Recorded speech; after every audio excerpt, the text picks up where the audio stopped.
Coming up on this week's episode of Destination Linux, we have an interview with Dan Johanson of Manjaro ARM. We're also going to talk about some new AMD machines that are coming out, some laptops from Tuxedo and Slimbook with the KDE Slimbook. We're also going to talk about bug reporting fragmentation and is there a way to solve the bug reporting issues that exist in, well, all computing projects and everything. We're also going to talk about a beta release of TuxedoSlimbook because we just love open source games because it is just an amazing thing. And also community feedback. We're going to be covering that, as well as our tips and tricks and software picks. All of this and so much more coming up right now on Destination Linux. Welcome to Destination Linux with the road going to somewhere and a penguin. Boom. And a penguin. Shows up. Yeah. Hey, Tux, what's up? Hey, Tux, what's up? So, welcome to episode 184 of your number one video-centric Linux podcast. Destination Linux is a show where we give our take on hot topics around the Linux community, give you weekly tips and tricks, and each week we cover a big topic that needs discussion. This week, we talked about it. It's going to be bug reporting, which is going to be exciting. So, if this is something that you're interested in, be sure to subscribe. And if you want the full video experience, then be sure to subscribe on the DLN YouTube channel or the library channels. And maybe even if you like the multitasking style, we also have RSS feeds for MP3s that you can subscribe to in your podcast or however you want to do it. We're also available in every podcast directory, so just go out and search it if you need to do that. My name is Michael, and with me today are my fellow teammates from the 97-98 Chicago Bulls, Noah and Ryan. This isn't our last dance, though, so let's find out what everybody's been up to this week. So, Noah, what have you been up to? What are you talking about? Are you not a basketball player? I was pretty sure not we a both. basketball player. I'm pretty sure we were both. For sure. We were both on the Bulls. Like, well, you were. I know me and Ryan were on the basketball. Bulls, and I was pretty sure you were. Linux this week. So I guess you'll have to talk about basketball. I'll just talk about Element because that's what I'm excited about this week. Element cool. is out and has replaced Riot. If you haven't been following this, riot.im was the development client. It was the bleeding edge client. You got all the cool new features. And actually, in my experience, riot.im actually worked a lot better than riot.im. Well, that's all changed now because Element is the replacement for riot.im. It follows a successful code base of riot.x and is absolutely fantastic. It's made a number of really great improvements, including previewing of messages inside of the client, as well as the ability to adjust font sizes. And some other minor tweaks. They've adjusted the color of the UI to make things a little bit more readable and a little bit more approachable. There's also a new minimized stylistic way of presenting the chat where it presents it like old school IRC. So instead of having the modern way where you have like the person that's talking, their name and then their message, the person that's talking and then their message, it does the person talking and then a colon and then their message. And everything is a new.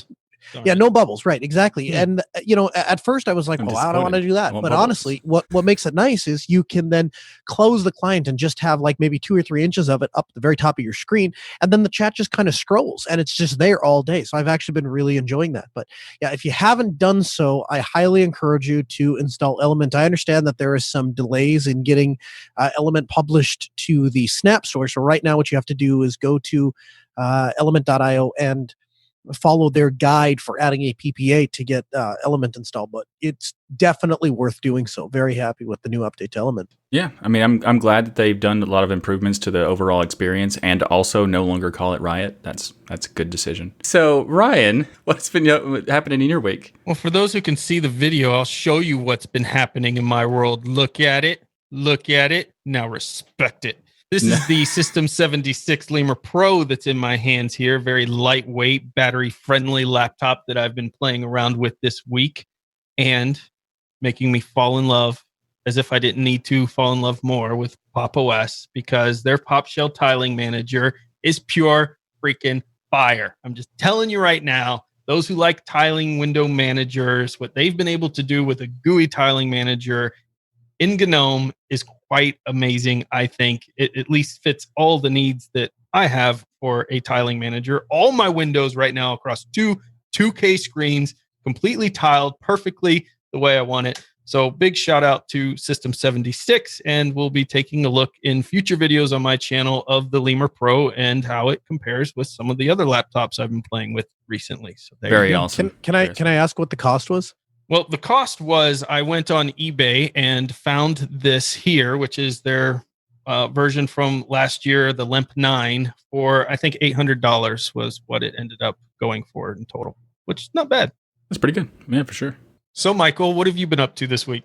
Well, actually, I wanted to talk about what happened with the community this week because we have this website that is fantastic. If you haven't heard of it, it's called Front Page Linux. It is a website you can go to, frontpagelinux.com, where you can find articles, tutorials, videos, all kinds of stuff. And it's also community contributed. So many of the articles are created by people who are just part of the community and have wanted to contribute to the website, which is an amazing thing. And if you want to do that, feel free to do so. You can go to frontpagelinux.com to find out more about how to do that. But something else that happened this week was that we had one of the community members decide to create an Android app. So we have an app for that, Front Page Linux. Wow. So that is just awesome. They just came to me and said, "Hey, I'm learning Android apps and I wanted to make an app for the Front Page Linux website. Is that cool with you?" And I was like, "Yeah, it is. That's awesome. Thank you." And then it's actually in the Play Store right now. So if you want to go ahead and get it, you can just go to the Play Store on your phone and install it. And it is pretty awesome. So I wanted to thank Michael Staggs for doing that. And it's just super awesome. So thank you. Well, we always say we have the greatest community in the world, and then they go and prove it. Now there's no disputing it at all. They go and went prove and it. Created an app. That is just so awesome. Thank you so much for doing that. And I've downloaded said app, and it's really good, man. Oh yeah, it's quite good, and he's also very receptive to some like inputs and stuff like that. Because I was like, "Hey, could you tweak this one thing?" It's like the whole perfectionism thing. I was like, "Hey, could you tweak this one thing?" And he was like, "Yeah, absolutely." And then he was like, "Hey, while I was making this, I noticed something about the website. Could you tweak this one thing?" I was like, "Yes, perfect." So it became a collaborative effort to improve the website in addition to making the app. So it's awesome. So thanks again. No, you're not mysterious. You're really not that Gotta mysterious. stop. It was a good timing because I'm gonna go ahead and make sure that is included in the editing of that segment and not explain it whatsoever. Yeah. Thank you. Thank you. Thank you. This episode of Destination Linux is sponsored by DigitalOcean. DigitalOcean offers the simplest, most developer-friendly cloud platform. It's optimized for managing and scaling apps with their easy-to-use, intuitive API, multiple storage options, integrated firewalls, load balancers, and so much more. Now, I know there's somebody out there asking, what does that mean? No, I'll tell you what it means. It means that when you work at a company like Altispeed Technologies, and we are going through and we're saying, hey, we want to use easy appointments to schedule all of our stuff. And then we want to host our own version of Matrix, and we want to use that for our communications backend. And then we want to host OS Ticket, and we want all of this stuff to work together and tie together, but we need it to be secure, and we kind of need it to be like an online office, but not really accessible to the rest of the world, but accessible to us. You know what DigitalOcean does? DigitalOcean makes that happen. DigitalOcean has become our office in the cloud. Their virtual private networking allows us to create a little tiny network inside of DigitalOcean that we can then VPN into, and then our office sits on DigitalOcean server. You know what DigitalOcean was? The first company that had all SSDs. They dug in full force because they knew that was going to be the future. When there's new container technology, when there's new virtualization technology, DigitalOcean is on top of that.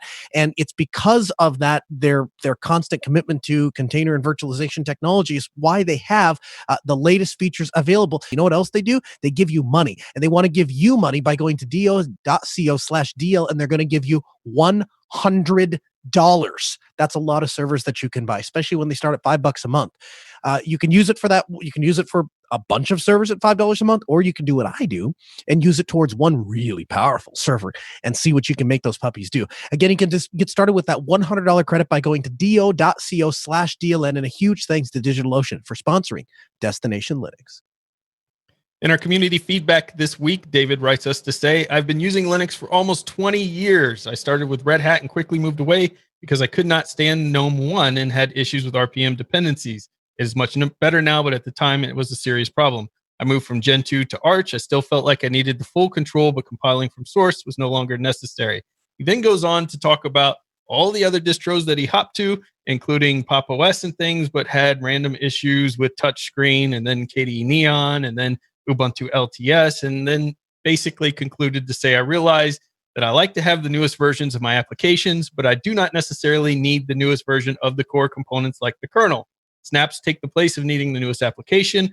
We'll see when GNOME 3.38 gets released, if they get to the itch, or if he gets the itch to move on.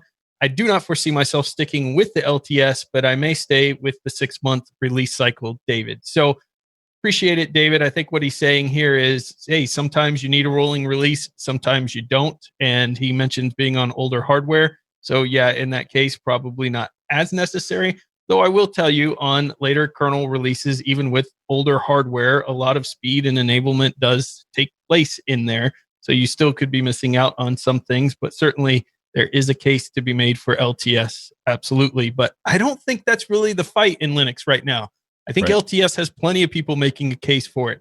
I think where there is a fight that needs to happen is there's not enough people making the case for why a rolling release model, not specifically the way Arch does it and not specifically the way anybody else does it, but the ability to have the latest and greatest hardware enablement within a distro is also necessary to have in the Linux ecosystem, I think is the big battle. Yeah, I think the idea that having the rolling release and the LTS, like an LTS model is a one on one end of the spectrum, and then you have a rolling release on another end of the spectrum, and we can have somewhere in the middle. That's the part that's missing. So, like, if the idea I think would be the best option is an LTS that has the value of the applications rolling with like snaps and flat paks and that kind of thing, in conjunction with a hardware enablement stack that is kept up to date frequently, meaning that you have the value of getting those updates to the hardware support, but also not everything has to roll because not everything needs to. Yep, I'd agree. There's somewhere in between that's the answer. The thing I feel like is left out of the discussion when we're talking about rolling versus static distros is the way that software goes about being created and how it's tested again. So in principle, I agree.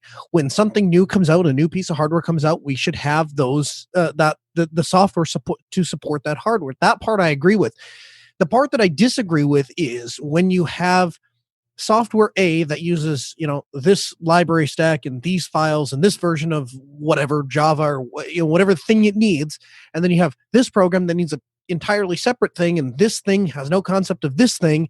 How do we square that? And it seems like the best approach is the way that Red Hat is dealing with this in their streams, where you can choose how fast you want packages to come down based on how on what that server is doing. Then on top of that, is where your applications sit, and so you can have a very stable base that works and have bleeding edge packages, or you can do the opposite way around. You can say, hey, I want the rolling base. I want as fast as possible. I want to stay up to date, but this package I just want to stay static, particularly if we start utilizing containers to do that. That's the part where I think rolling falls down. So I feel like there's probably there's like a middle ground in where the operating system itself is rolling, but all of the packages are contained inside of snaps or flat paks, and so we don't notice the fact that the underlying system is changing frequently. Yeah, I think there is an answer. I used to go full rolling all the way because I see the advantages of it, not only for older hardware, but newer. But I also started to understand the needs that some people have for the LTS if they don't want the software to change while they're doing things on the server and in an enterprise environment. So I get that too. I think there is a hybrid approach, and I agree that the stream sounds like an interesting solution to that hybrid approach. One of the things I think we definitely need is better software for the hardware support out there, and whichever way they decide to accomplish that, I'm just glad it's up for discussion nowadays, whereas it kind of wasn't before. And a lot of people seem to be stuck on this idea that let's just keep everything old, and I don't think that progresses Linux forward. Yeah, I think I think those are both good points, and the stream is an interesting approach. I just think that we need to have someone trying to focus on meeting that middle ground, because we currently have a lot of work on both ends, but not trying to go for that middle. And I look forward to seeing if the streams can be applied to Fedora or something like that. So we would like to welcome Dan Johanson to the show. Dan is the project lead and co-founder of the Manjaro ARM project. If you've used a Pinebook Pro or a PinePhone now, or really any ARM device with Manjaro, then you are familiar with his work. So in addition to all of this, Dan's day job is setting up IT systems for the blind and visually impaired, which is amazing, and all around just great guy. So welcome, Dan, to the show. Thank you. So first of all, let's just get started with the most natural question that first has to be asked is, how did you get started into Linux? I first started with Linux when I was getting my education back in 2001 or 2002, where I started setting up a Red Hat server for a firewall. So that was back when Red Hat 6. So that was all command line. Nice. So back what then. was it about Linux back then that made you decide you're going to stick with it? You set up a Red Hat server, so you made Noah happy there. What was it that made you go, hey, I'm going to keep going down this path? Well, I didn't stick with it back then. That was Gotcha. just for my education, for getting to Understandably. set up the firewall. Yeah. I heard about Linux again after a few years with Mandrake, Mandrake and gets then everybody. later on again with Ubuntu. Mm-hmm. So when you transitioned, so you first got involved with Red Hat, then you found Mandrake, and it got more and more reasonable to use. And then when Ubuntu Yeah. comes around, you're like, okay, now it's at a position where it's time for me to use it. All right, cool. That's basically the same thing I had almost exactly, except for it was Mandrake and Debian. But like it's a very very similar thing, and that it's just always, for me, it's always interesting to see how people are getting involved in Linux, because everybody has a different experience, and we all have our own different experiences on the show. And Ryan is fairly new overall in the thing, so he got the benefit of joining the Linux ecosystem with already having Ubuntu existing for over a decade, and it's like it's also really interesting to see the different experiences. And I totally get why you're when you started with Red Hat, you wouldn't stick with it, because back in the day, in the early 90s, it was well, let's just say it wasn't the best experience to have. So what led you from there, though, to taking on the world of ARM and focusing on Manjaro? That's an interesting jump there. Yeah, well, I used Ubuntu for a couple of years, and then I thought, well, I want to try something else. So I looked up a couple of things, and then I heard about Manjaro. So I tried that out and used that for a year or two, and then a guy named Josh Crowder started the Manjaro ARM project, because he wanted to bring the Manjaro experience to the single board computer world. So he did that, and I jumped on as a guy for providing mirrors. So I provided a mirror in my country for his project back then, and we started talking through that. And then what kind of contributions do you do today with the Manjaro ARM? Well, I package software, manage the repo, and I create the images and manage the maintain the tools for creating this stuff. Wow. And we could go ahead and we probably need to address this in the terms of because it's going to be probably commonly asked question if we don't. So how involved is Manjaro with Manjaro ARM? Are they separate projects? Are they connected together? Is it an official spin, or how would you describe it? It's a daughter project of the Manjaro project. There are some overlap. Some developers also develop some stuff for ARM, like for example, Philip also does some of the Fush development that's happening right now for the phone. Okay. And we use the infrastructure to host our repo, and the website and forums also on theirs. All right, so give us the inside secret here. How is it working with the Manjaro team? Are they mean? Are they happy people? We need to know. They're happy people as far as I have met them. Yeah. I met them a couple of times at FOSDEM, so... Very nice. We knew the answer to that already. It wasn't a loaded I like question. how Ryan is like, let's get some dirt on this. Yeah, let's get some dirt going. I'd like to ask you a little bit about hardware. Obviously, there are a number of different hardware platforms out there, everything from Raspberry Pis to very specific ARM infrastructure devices built for very specific industry purposes. What kind of hardware do you think is the most exciting in Linux right now? I think, for me personally, it's the ARM laptops. So like the Pinebook and the Pinebook Pro right now, and others are bound to come along. I think, especially when the Raspberry Pi now have 8 gigabytes of RAM, it's bound to become a laptop out of that sometime. Do you think ARM's going to have a major push into the Linux ecosystem? We see big companies like Apple now pushing obviously towards an ARM-based architecture. Is this going to help facilitate the push of ARM into the Linux space with hardware, you feel like, or... I think so. Yeah, I think so. It has a little influence, I think, because when large companies like Apple say we want to work on ARM, then the software companies that want to produce software for Apple, they need to take that into consideration, and thus making it easier to run on ARM. You know, it's interesting. For those that have a Pinebook Pro, the Debian, I think that came default with it was okay, and you got a pretty decent experience with it, but when I went to the Manjaro ARM, it was like a whole new world opened up of software, the speed. It just seemed so much more I don't know. It felt like it belonged. This is the operating system that belonged on the Pinebook Pro to begin with. And obviously, I'm a fan of Manjaro to begin with, but it had nothing to do with that even. It just really felt more like a complete ecosystem for this device. Tell me about that. Did you guys just decide, hey, these are the features we want and throw it all in? Or did you have a plan from the beginning to really make this thing sing for the Pinebook Pro? What we wanted to do was make it be the best that it could using mainline and upstream software mostly. So what we're doing is we're using the kernel that is pretty in line with mainline. We recently switched to pure mainline kernel, but and also the Panfus driver, which is the GPU driver, which is also from mainline, and using mainline Mesa for the GPU driver. So is that what helped make it feel snappier? Was you were actually enabling all of the hardware within the Pinebook right off the get? Yeah, because the Debian used the proprietary blobs for the Mali driver is proprietary, and that is some 32-bit user land also, which also has something to say about the speed. Absolutely. A little bit. And then, of course, the kernel the Debian used was an old 4.4 kernel, I think. What ARM-based hardware do you want to see come to Linux in the future that you could like maybe work on for Manjaro ARM? Like, what do you think would be like the most exciting to come to Linux? I would like to see proper ARM desktops, really. Interesting. You can like a full you can put an desktop. ARM sock into you can put an ARM sock into a mainboard and expand it with RAM and PCI slots and all that, and just use it as a desktop. Interesting. So we've seen Intel and AMD dabble in the ARM ecosystem, making some variations of single boards and things that haven't really been popular.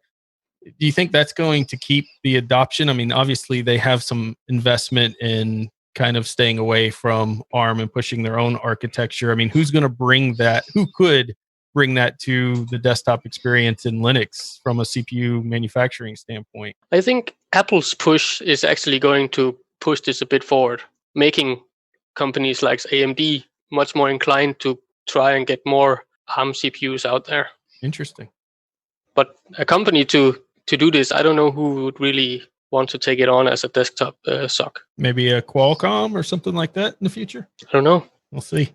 I haven't worked much with Qualcomm, so...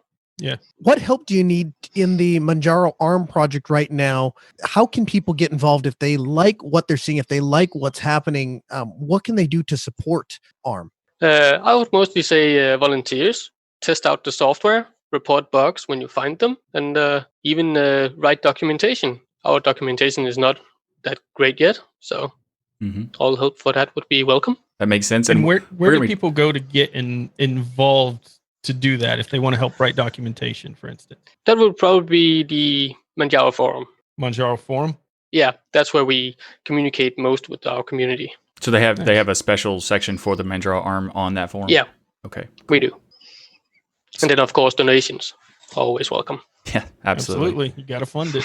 So where can people learn more about Manjaro ARM? Is there a Manjaro ARM based website, or is it like kind of connected to the main website? And how would you promote? You want to send people to find out more? We have a section on the proper website on manjaro.org where you can download our images and stuff like that. And we have a section on the forum where you can post about Manjaro ARM specific problems or any other issues you have. We also have our matrix rooms. We have a public one, and which I call public, but it's actually just unencrypted. And then we have an encrypted one just for lols. Just if you wanted to try that out. I like it. Yeah, and then we have a Mastodon account as well, where Nice. people can contact us. Okay, we'll have links to all of that in the show notes for anybody who wants to learn more about Manjaro ARM. And we want to thank you so much for joining us today on the show. We appreciate all the work that you're doing on Manjaro ARM and bringing this project to I love it. Especially to the things like the Pinebook Pro, where when people looked at Pinebook Pro, they're like, oh well, this Debian kind of holds back packages and that kind of thing. And it's having that value of Manjaro and having the rolling packages and up to date software and hardware support and all that is really cool that y'all did that. So anyone who has an ARM device, definitely need to check out Manjaro ARM to learn more about it. And again, thanks Dan for coming on the show. And all the work you're doing. Thank you. Yeah. We do support most ARM devices out there, I think. Oh, Nice. One last thing, where do people go to donate? Because projects like this, if we want to really see this grow, need that. And where can people go to send a donation? We have Patreon, we have Ko-fi, and we have a thing you can do on Open Collective, Very nice. Nice. which is All right, so we a highly encourage sponsor people platform. go out there and check that out and consider donating if you use this project, because I think it's very important as big companies are transitioning to ARM that we support this in the Linux ecosystem so we don't fall behind. And the work that you're doing and the team there on Manjaro ARM is just, it's first class. It's absolutely amazing, and I appreciate everything you're doing. Thank you. Lots of people have been looking for the new AMD-based laptops. This is something that we've seen with both Lenovo, we've seen it with Dell, and now it's making its way into the niche laptop space. And one of the first companies to come out with this is Tuxedo, and they are coming out with the Tuxedo Pulse 15. Now, this features an 8-core AMD Ryzen 7 4800H or the 6-core AMD Ryzen 7 4600H. It contains a 91-watt lithium polymer battery, magnesium chassis, elegant, robust design, less than 1.5 kilograms. Somebody do the calculation, find out what pounds, what that is in pounds. I can make something of that. Dual channel RAM, card reader, LED backlight display, and a 15-inch 1080p display. Now, there are other companies that are making these kinds of laptops and using some of the same ODM. We'll get to those in a little bit. But I think what's important here is that we are continuing to provide competition inside of the laptop space, not only just for different manufacturers making the laptops, but now we're actually starting to leverage some of these new processor technologies. And so whereas Ryan has been excited for many years on the desktop and what Ryzen's been able to do for the desktop, we're now entering the age where this is going to start to happen in laptops. And I think what you're finding is very positive reception for these machines that have come out. The AMD laptops that I have seen that have been released, again, by Lenovo, by Dell, have had really good results. And so we have a very high expectation that laptops like the Tuxedo Pulse 15 will be very well received. The other thing is, as I was digging into this a little bit this morning, interestingly, though, it's still going to lack that Thunderbolt connection because I believe it's a licensing issue with Intel and Apple. So it'll have Type-C. You'll be able to charge over Type-C, but you won't be able to connect to your Thunderbolt docking station. That's something that we're either going to see down the road as Intel opens that spec, or with the next USB, I believe it's USB 4, the standard, right. as that People comes should out. be listening to Hardware Addicts, because the one coming up this week is going to give you the full rundown and history of Thunderbolt 3, Thunderbolt 4, USB 3, USB 4, and how all that licensing and mess and everything is working out in there. But I agree with you. I think that's one thing missing. I am really happy to see a lot of these laptops focus on some key elements that were missing in these lines prior. One of them being the magnesium chassis, which definitely just really makes them feel premium. It also gives them that hardiness as far as not having the flex in the keyboard and just feeling overall like a cheap laptop, like many plastic laptops do. Although a lot of people like to use the plastic for the lightweight, I just think it feels more premium to have that magnesium chassis there. Also, the smaller bezel.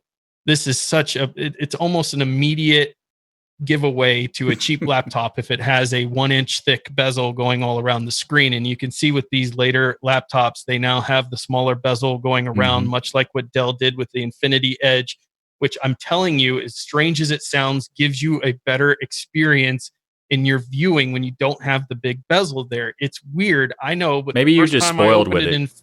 Maybe you're just Infinity spoiled. Edge screen, I was like, oh my gosh, I feel immersed in the picture versus staring at a 1-inch black border going around it. It just makes a big difference there. Slimbook obviously has their KDE Slimbook, which seems to be near identical to the Tuxedo, maybe some slight changes, maybe some different tweaks they put under the scenes when they're working with Clevo. But one of the things that made me really excited here was System 76 engineer tweeting, I have seen the light of the great Lisa Su, which I agree. I love Lisa Su, so you automatically got my attention. And he writes, Jeremy Soller, today begins the journey to port Core Boot to the Renoir and Matisse. So see you on the other side. So this gives me the idea that System 76 is also looking into potentially, I'm hoping, having an AMD laptop based here in the future as well, and having Core Boot put onto it, which would be pure fire. Yeah, that sounds awesome. Like, The stuff that Tuxedo's doing is really cool, and I also like this Slimbook. They're working with KDE to make this kind of thing. I'm glad that they're doing this sort of stuff, and I do think that overall it's already awesome, like what they're doing. But the fact that System 76 is so focused on having like the core boot aspects to it as well, just it makes me even more excited. Just because I'm so excited that all these different companies are doing this effort in making sure that we have this ability to get AMD laptops, because it has been a very long time to get a genuine laptop processor from AMD. And because there's some laptops you can find that have desktop CPUs inside of those laptops, and that's not exactly the same thing. So it's really exciting to see all these different companies doing it. And I also like the fact that Tuxedo lets you have a Klingon keyboard set if you want to, for some reason. That's pretty good. Yeah, you gotta love that. And I want to tell people this too. One of the big differentiators here with an AMD CPU, especially this 4th gen, is that Vega class GPU that's inside. This is no sleeper here. This is not one of those things where you're like, oh, you only have the Intel embedded GPU, which have gotten better too, by the way.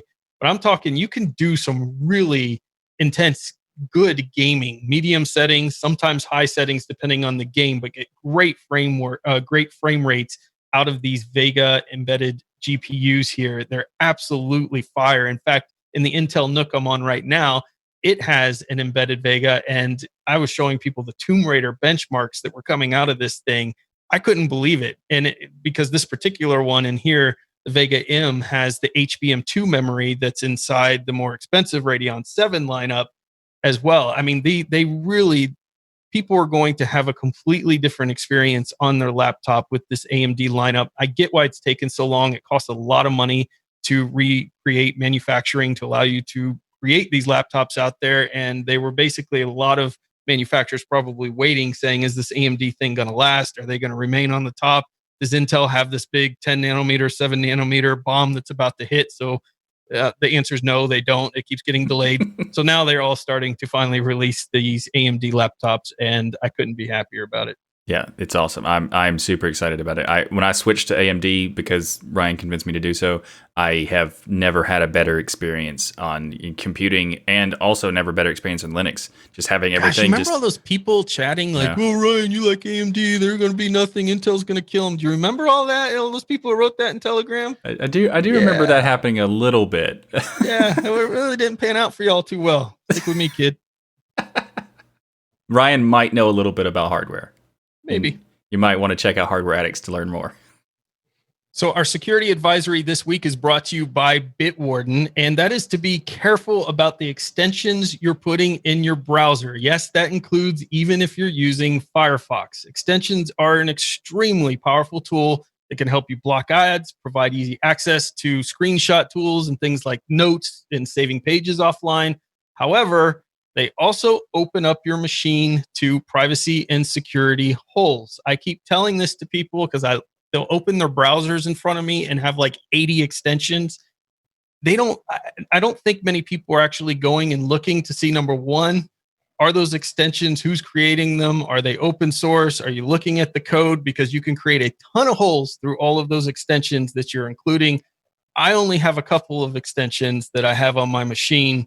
And of course, one of those is Bitwarden, because that's the best password manager on the planet. But Noah and Michael, do you agree?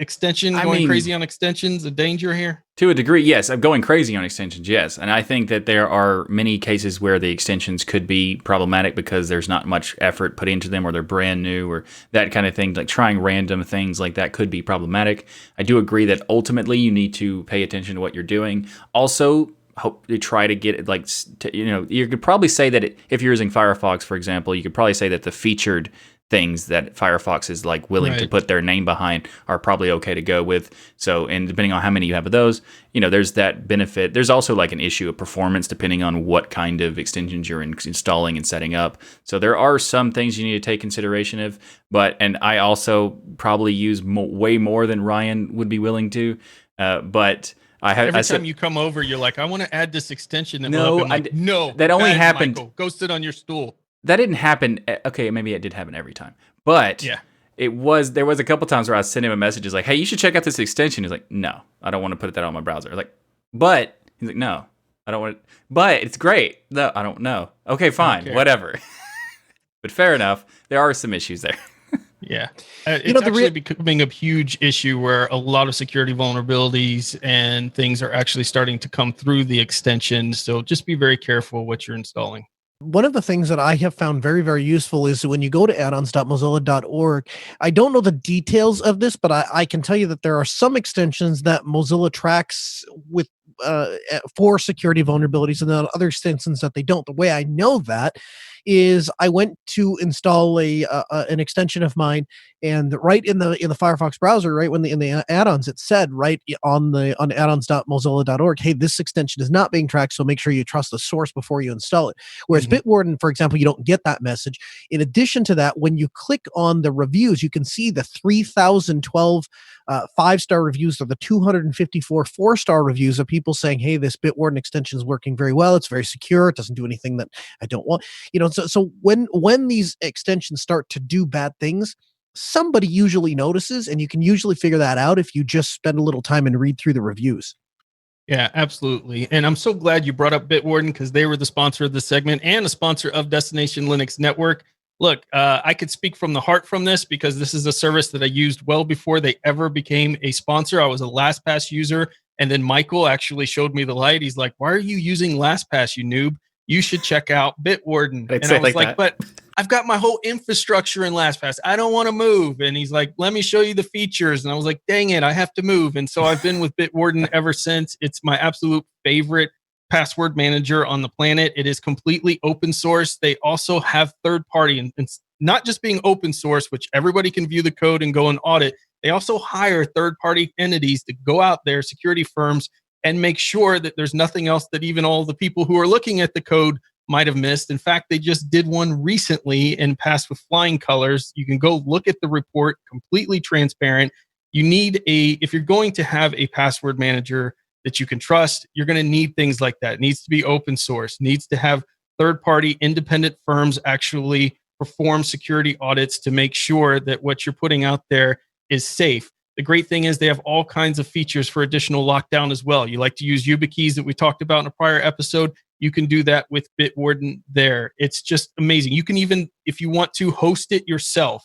But the thing that you should be doing, without a doubt, is I'm going to tell you this. It costs $10 per year, not per week, per month, or anything else, but per year. And you're going to help support this incredible open source project. You're also going to get a gigabyte of encrypted file storage. You're going to get the two-step authentication key options, like I mentioned, YubiKey, U2F, and Duo. You're going to get Vault Health reports. You're going to get TOTP authenticator. You're going to get priority customer support and all the free features on top of that. And all you have to do is go to bitwarden.com/DLN, and you can start securing your passwords today in the greatest password manager ever made, Bitwarden.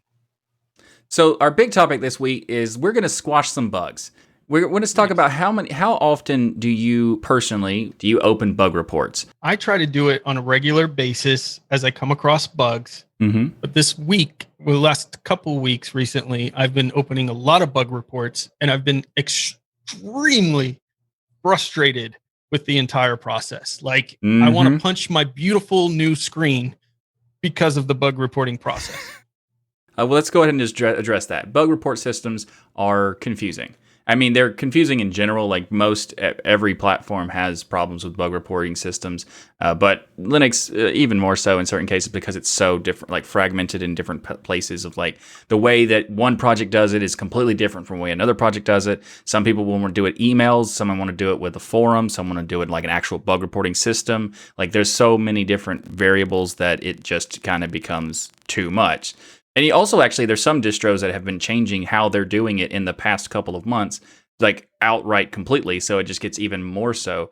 But bug reports can't get closed without people sending them. But you also need to have people reading them. So you need to make sure you're using the correct method that the distro wants to use them. So we need to have some kind of approach where we make it as easy as possible to, like, for example, why is it that you can't go into your system and just type in bug on your main menu and get a notification of like, here's how you send the bug report? You have Here's an app. Yeah, here's an app. You just why can't you just go into the system and say, here's the process, and you just type it like, I want to send a bug report, or I have a problem, or something like that allows you to just send that data. But for some reason, they don't really do that. They don't give you that option at all. Like, you have to know that a bug report is a thing, that even a bug, you have to know the term bug first, really. Because if I have a problem, you can't just type in like normal language. You have to know all these things, and you have to go to the website. You have to go to the bug report section. You have to go to see how they want the policy to set up. Like, there is a problem. Open a terminal and type in a command, which takes out every new person ever opening a bug report. Sure. So, I mean, there's just so many. Ubuntu has a dedicated web page where they talk about reporting bugs. Fedora uses Bugzilla. Pop! OS uses GitHub. A lot of these require you to create sign-ons and register and do all of this work. And really, we make it really difficult for people, and we hear from every developer saying we want more bug reports. Then why do you make it so difficult? And then on top of that, let me tell you something. The people they have monitoring these bug reports on a lot of these projects make me want to scratch my eyes out. Like, they will reply to things. Like, I generally will create a bug report, and then I actually provide the solution of how it should work within there. And then I get responses like from Anaconda that says, well, this is not a current issue. What does that mean? It's a current issue. I'm facing it. It's on the latest edition. You close the report with not a current issue. I don't understand. Like, and so now what I'm doing is, if I'm somebody who doesn't typically do this, I just feel frustrated and I just stop opening bug reports, which honestly, I think if people were really honest, they probably, most of us don't actually take the time, unless it's really frustrating, to open a bug report on every issue, because we make it so difficult to get those bug reports out there. Well, it's interesting that you said that, because when I asked the question about like how frequently, I wasn't putting people on the spot, because I was basically just going to follow up with, I don't do it as much as I should. Like, that's just the honest opinion. The honest answer is I used to do it much more, but the thing you're talking about, you getting frustrated with like how the responses are, that's how I felt. Like, just after a few years, you just kind of give up. I mean, most people don't have the patience to deal with it for years, but I did. But the thing I've, like, for example, you talking about like, you send out a bug report and they're like, this is not a current issue. What does that mean? Or sometimes they won't even give you like even a response. They'll just mark it as won't fix. And then you just get nothing. Like, okay, why won't you fix it? Is there an actual reason? Give me a reason. Like, there are certain cases where, yes, the bug reporting system is not ideal, but also when it is being used, there are certain cases where you get responses that are not remotely helpful, and because they are expecting the person sending that report to be as the same level of understanding of the system as the people who are reading it. And that is not almost ever the case. Like, and there's even cases where I've sent messages and they've told me things that don't make any sense at all with any context whatsoever. I've told this story before, but I'm not going to go into it like super deep.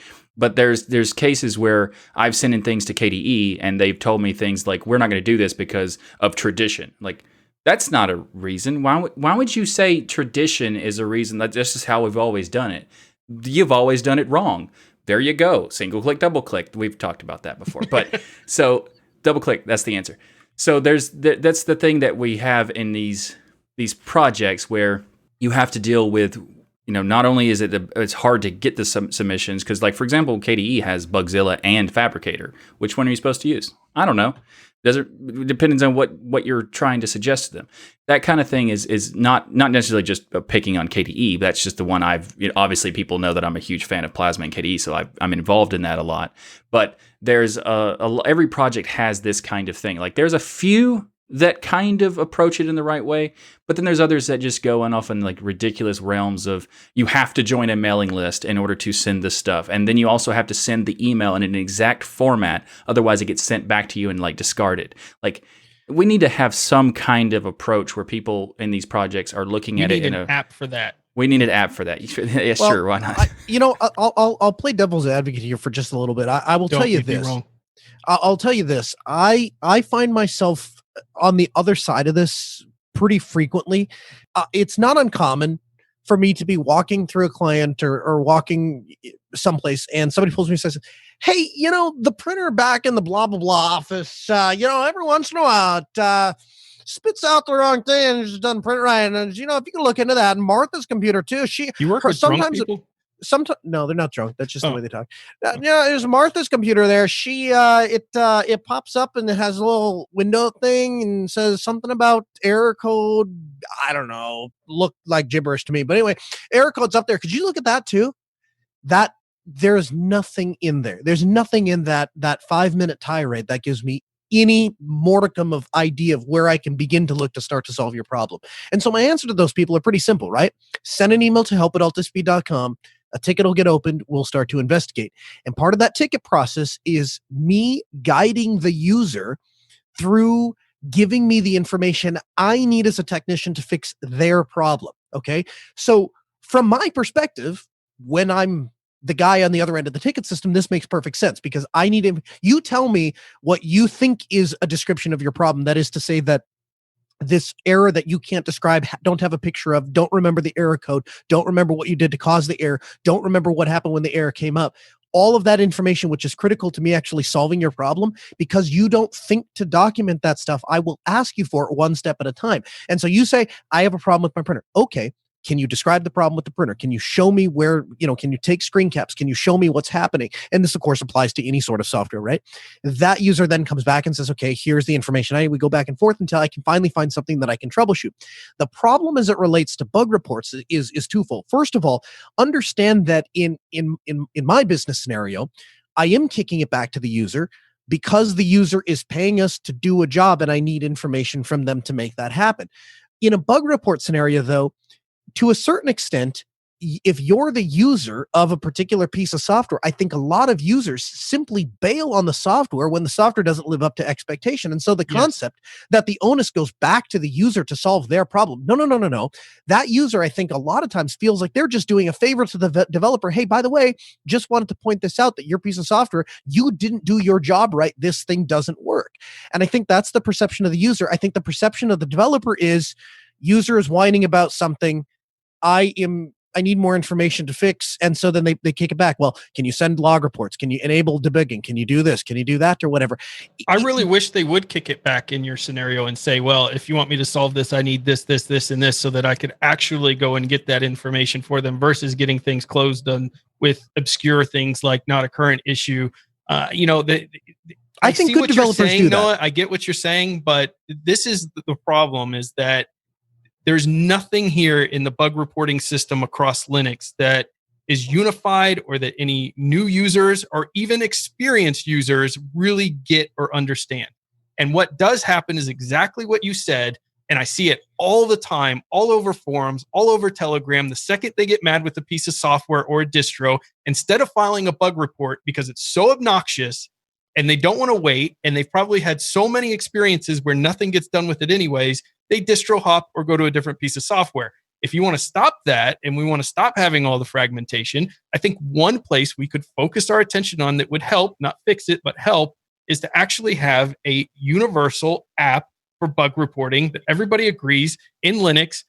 This is the bug reporting system that we use. Here's the information that we need from your system in order for you to follow that. And boom, we actually, because developers are asking every time we interview them on the show, what do you need? I wish more people would open bug reports. Great. Every time we open bug reports, they get closed for obscure reasons. So there's got to be a solution here somewhere in the middle.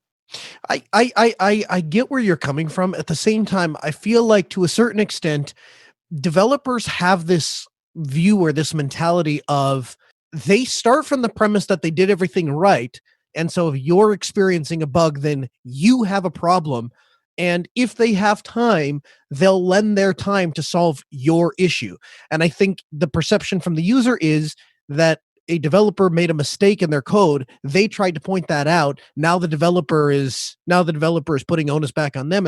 And so I feel like there is this dichotomy that eventually leads to a developer going, that's too much work. I'm just not going to fix it. And I'm not going to take 2 hours out of my day to explain to this noob why this is not possible or why that can't be fixed because of all what this. Elementary did to try to resolve that is that I believe if you pay for Elementary or do a certain donation, or maybe if you're a patron at a certain tier, you actually get, if you file a bug report, a guarantee that you're going to have them look at it for like an hour, I think, and provide you information back on the bug. So now they've created another way to monetize, which is good for them because their time isn't free. And the people who are submitting bug reports have, because they've paid some money, actually have more incentive to stay and hope that the bug report, you see what happens with it and get it fixed versus just hopping to a different distro. I'm okay. Like we were talking about last week, Noah, the difficulty in finding support and being able to pay for support on certain distros. I'm okay with a paywall being part of this too. I mean, you need a free option because a lot of people can't afford it. But if you want to have a paywall where you say, hey, everyone who's paid $30 this year can have a little bit more of an emphasis our developers will have on looking into your bugs, this would be fine as well, because I think they're going to get more bug reports. They're going to get more quality bug reports, and people aren't going to just switch distros. You know, I tell you what, Ryan, if it were up to me, if I file a bug, I would love it if there was just an option of they just replied with a price. Just give me a price.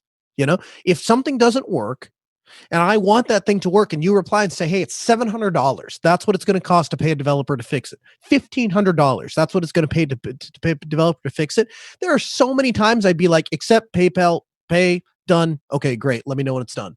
You know, I would love for that to happen. And I'm sure you're in the same boat, would love to support that maybe not financially. 1,500, but sure, I absolutely would. Well, it depends on what it is, though, right? But seriously, though, it depends on what it is, right? So let's say, for example, there's something that fundamentally enables us to do something on the show that we weren't able to do, like the marking thing that Michael got. You know, those kinds of things. Depending on what the bug is, and depending on what we plan to want to do with it, it would be great to be able to just go, hey, that thing's fixed. I'll pay the money, and then I have that feature, because that's what it will cost us to have professional broadcasting software anyway. So if we invest in the open source part of it, that's great. And then everybody else gets those changes as well. So I think there are people out there willing to do that. I think it comes down to, we just need a better system.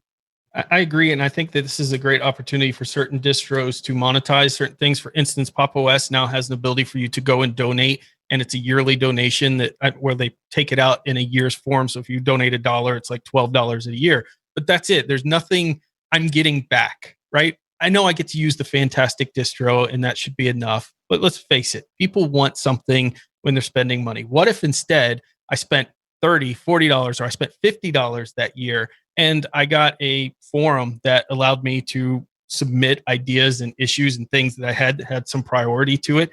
That would make me more likely to probably put some money into that pot than just saying, hey, donate because you just really like the project. It's just a thing. So I think there's a monetization factor to this that could help as well. But even outside the monetization, we need something that's universal to say, when you go to Linux and you run into a problem, new user, type in bug, you'll see an app, you click on it, doesn't matter what distro you're on, that's going to grab a system report. You can go and add in what your steps you were doing before, and then you hit send. And yes, maybe somebody's not going to look at it immediately, but if they get 7 reports on the same application having an issue, that probably should trigger the developers then to go say, hey, we need to look into this issue. 7 people have sent us this report through our universal app on this exact same issue. That's my thought.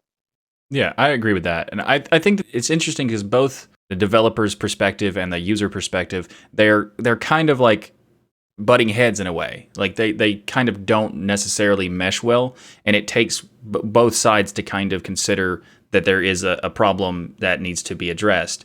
And I think the problem really that I see is that when the projects need to look at in the sense of the people who are sending these bug reports, maybe they're experienced, maybe they're not, but you should always respond to them in a way that assumes that they're doing it with the best intentions. And sometimes these responses are just kind of dismissive, and they don't really, put much effort into doing it because it's just one person having this problem. It doesn't matter. But I do think that the idea of creating a method where that one person that might not matter in this grand scale of how many people are involved could be kind of like, I get why that would be an issue in terms of like spending time and work on this one thing. But the idea of what Ryan and Noah said about the monetary aspect of it, and say, hey, I want to pay for you to fix this. I'm totally happy to do that. So how about a method where some people could pay a small amount for just supporting the distro. Other people could pay us a larger amount to saying, hey, if you pay this amount per month or per year, we guarantee that you will get a response that is, we spent a certain amount of time, or you can guarantee a certain amount of people will look at this bug or something like that. Like some way to address it in a way that you can guarantee someone will be there to help you that, not necessarily in a customer support service where you can call up or whatever, just a level, maybe even have that as another tier. I don't know. But just a way that provides a method, a mechanism that gets to that point.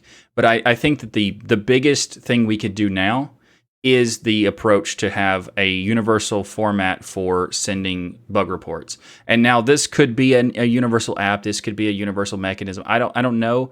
But at least in the very minimum, we could all just say all distributions should put an entry into their desktop. When you go to the main menu, type in bug, type in need help, type in something like that, or all of those things, that they could all find something to do.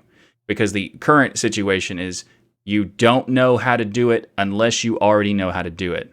So just, if nothing else, if this segment doesn't do anything else, please put something in the main menu that allows us all to have a way to just say, okay, I want to submit a bug, I have an issue, how do I get it addressed? And there'd be a solution.